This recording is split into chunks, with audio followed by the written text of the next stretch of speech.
Hey guys, I'm Aaron Brown and this is Aaron Brown Drums. I'm going to be talking to you today about my recording studio, my drum setup, cymbals, all my recording gear, everything to do with how I go about getting sessions and recording. So to start off, let's talk about the drums. For my 21st birthday, if you've seen on Instagram, I got a new drum kit. It was from my grandparents. They got me a YAMAHA Absolute Hybrid Maple. Very grateful for that. I've got a 22-inch kick, 10, 12, 14, 16 toms. Pretty standard setup, but I've always liked having at least 2 rack toms and 2 floor toms. I will eventually be getting an 8-inch tom to match as well. The next thing on the list is my cymbals. So I've been playing through different makes. I mean, early on when I was about 5, 6, I had some Stag cymbals, some Meteor, you know, the basic cymbals that you got. I then moved to P4 PSD7s when I was 13. Had them all the way up till about last year, actually. And that's when I really shelled out and thought, I want to do this for a living. I just would like to get some new cymbals, to be completely honest with you. So we went for HHX, SABIANs, and AAX. It's mainly those two. So we've got the HHX Complex Ride, that's a 22-inch ride. 17, 19 complex crashes. We've got the 15-inch HHX complex hi-hats, a HHX Evolution Splash, a AAX Explosion 18 crash, which is a lot brighter. I think it's a nice contrast. And then finally, we've got a HHX, I want to say it's just a HHX China. But yeah, they are my main cymbals. I will be getting some more soon, maybe in the AAX side, so they're brighter, gives more variety.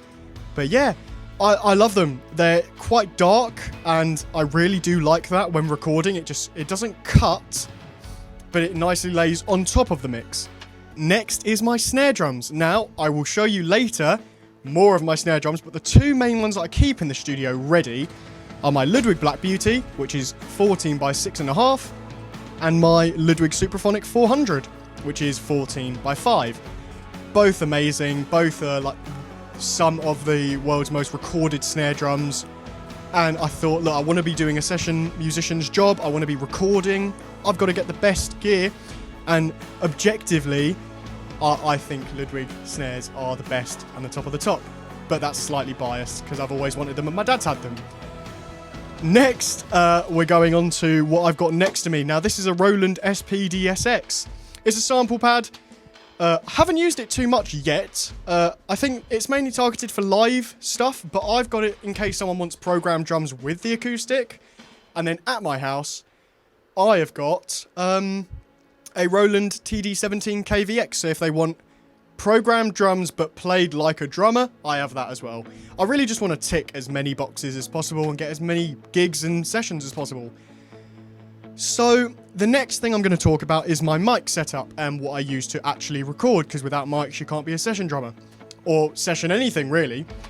So what I'm talking into is my snare mic. I grabbed it straight off of it. It is my SM57 by SHURE, industry standard, £100.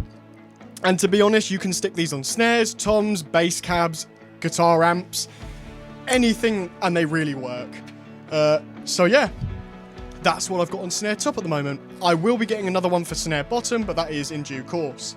The next microphone that I have is my tom mics. Now, I was lucky enough that when I built the studio setup, not the room itself, but when I was recording to start off with, I got the AKG session set. Now, it's a great piece of kit for £240, I think. And you get everything you need. You get 4 of these P4s. Now, because I got the SM57, I use these on 4 of my toms rather than 3 toms and snare as it's intended. And they just sound brilliant for, I think like they work out £50 a pop. Great mics, so I have them on my toms. They will be upgraded to Sennheiser MD421s at some point, but for now, these are really working. The next mics that came in that set were what I used for overhead. So these are the AKG P17s. These are really good for the value. I used them as overheads, and the only thing that made me change was the fact that I really wanted a hi-hat and ride mic, but in my brain, I thought I might as well go upgrade the overheads and then bring these overheads to my hi-hat and ride mic. So I've got these on my hi-hat and ride. Now, probably the most important investment for recording mics wise is the overhead. Now, I didn't quite have the budget for C414s back then. I almost do now. So that's probably what's going to be the next upgrade for my session set. It will be a stereo pair of AKG C414s. But as of right now, I am using the Rode NT5s. Brilliant mics. You can stick them anywhere and they just sound great. Acoustic guitars and everything else. But I've got them as my overheads. Just a little bit of detail. The overheads, I always have equidistant from the snare so they don't hear the snare at different points. I make sure they're always in phase, and they do require phantom power, but my interface supplies all of that. Next, speaking of the interface, we'll go onto it. I bought a Focusrite SCARLETT 18i20.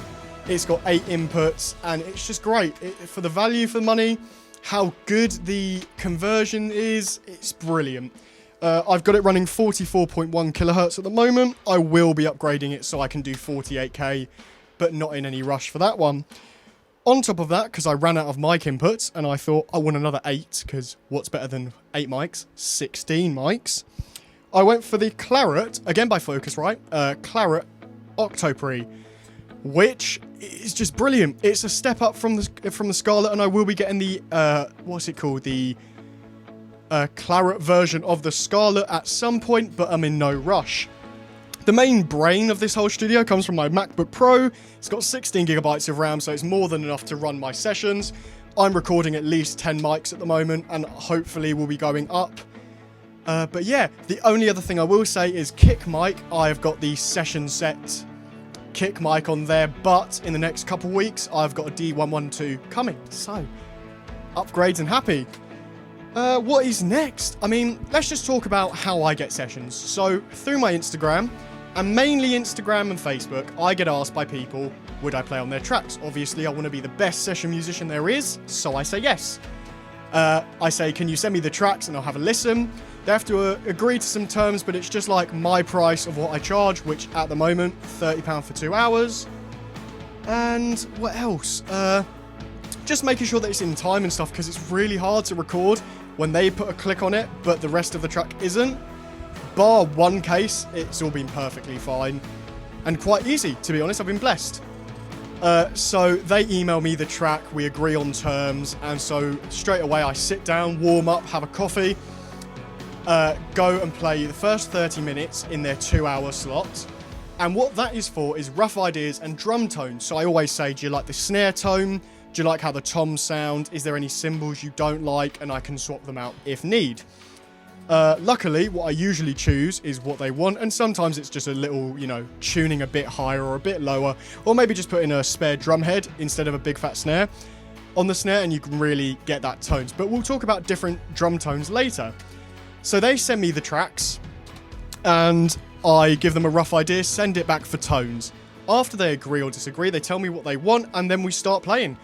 I do 2 hours straight of just different takes over different takes, send them it all as like full bounces, and then all I do after that, it really is just wait for them to say yes or no. We get one revision within the 2 hours, so that is perfect.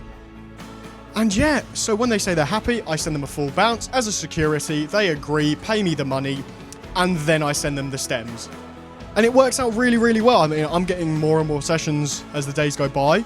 It started off really well. We'll hope it keeps up.